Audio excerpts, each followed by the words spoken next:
The book of Daniel stands out for its astonishing prophecies and stories, offering a divine blueprint of world history from ancient Babylon to the end times. Daniel received visions that mapped out the rise and fall of empires, many fulfilled with stunning accuracy, evidence of the Bible's divine origin. Yet, Daniel was told to shut up the words and seal the book until the time of the end, Daniel 12:4. This meant the full meaning of these prophecies was reserved for a future generation, those living just before Christ's return. As history unfolds, the sealed meanings are being revealed, giving us clarity that previous generations lacked. We now see how empires like Babylon, Medo-Persia, Greece, and Rome rose and fell exactly as Daniel foretold. This historical fulfillment gives us confidence that the remaining prophecies about final judgment and Christ's return will also come true. The instruction to seal the book warns against premature interpretations. Only now, with the benefit of history, can we see the full picture. We are privileged to witness the unsealing of these mysteries, living in a time when prophecy is more relevant than ever. The final pieces of the prophetic puzzle are falling into place, pointing to a dramatic conclusion.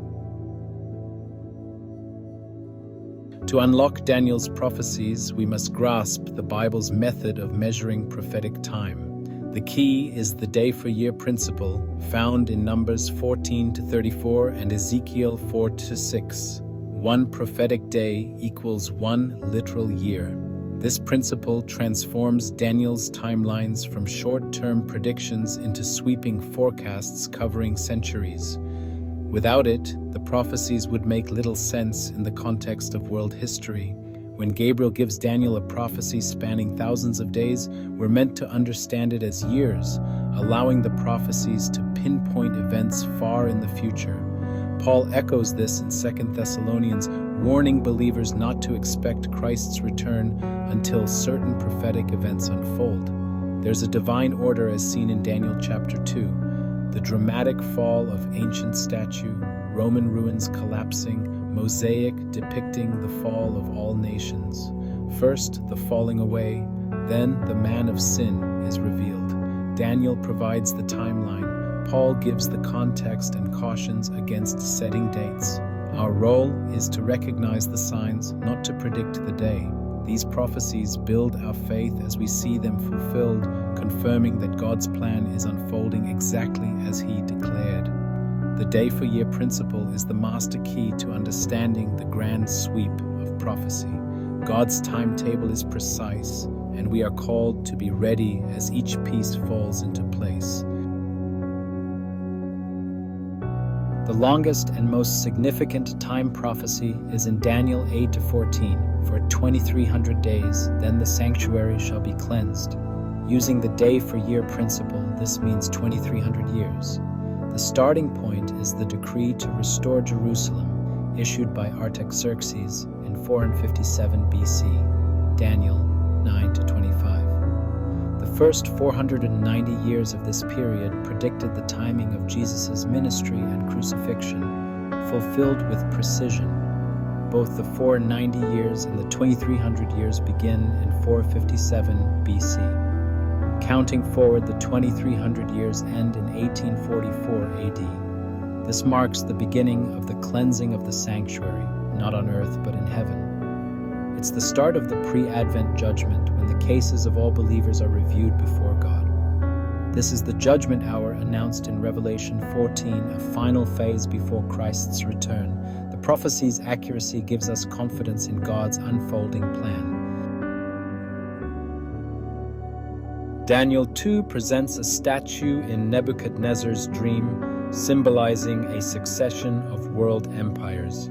The head of gold is Babylon, the chest and arms of silver, Medo-Persia, the belly and thighs of bronze, Greece, the legs of iron, Rome. Each empire rose and fell exactly as Daniel predicted, confirmed by history.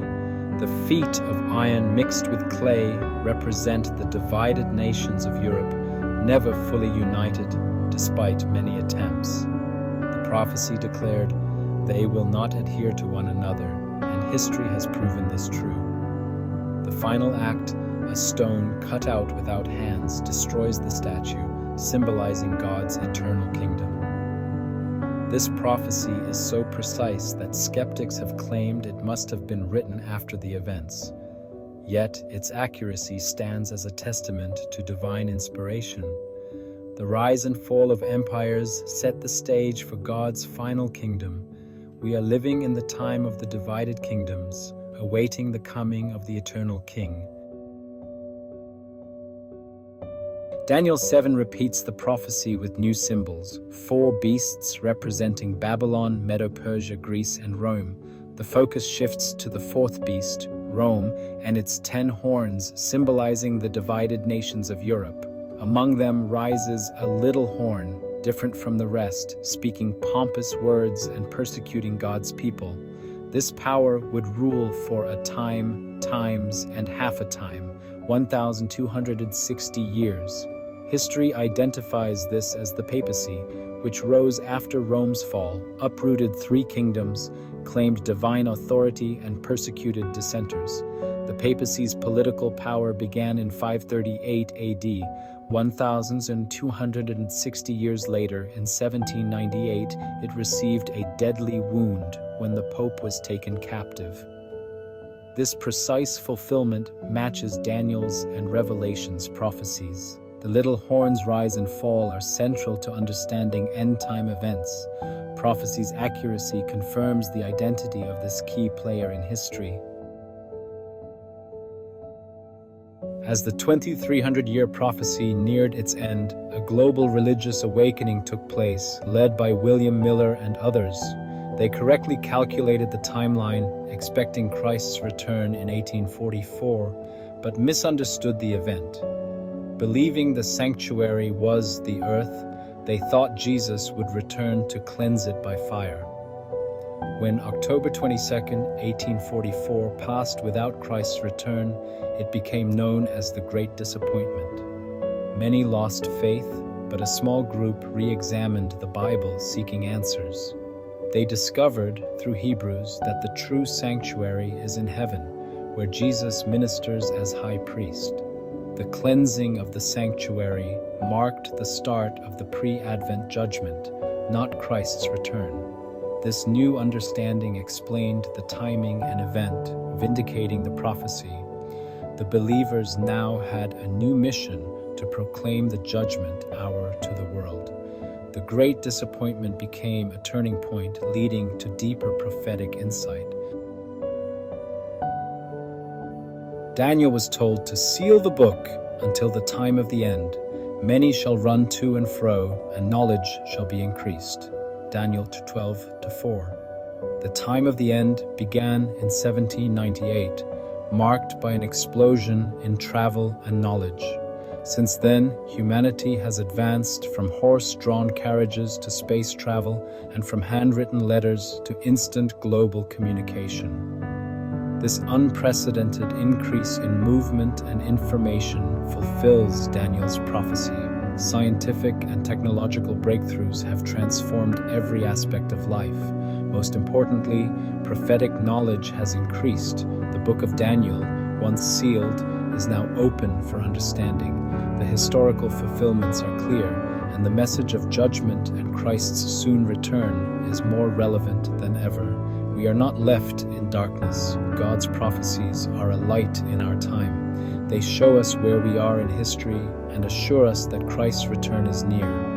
The unsealing of Daniel's prophecies is a call to readiness and hope.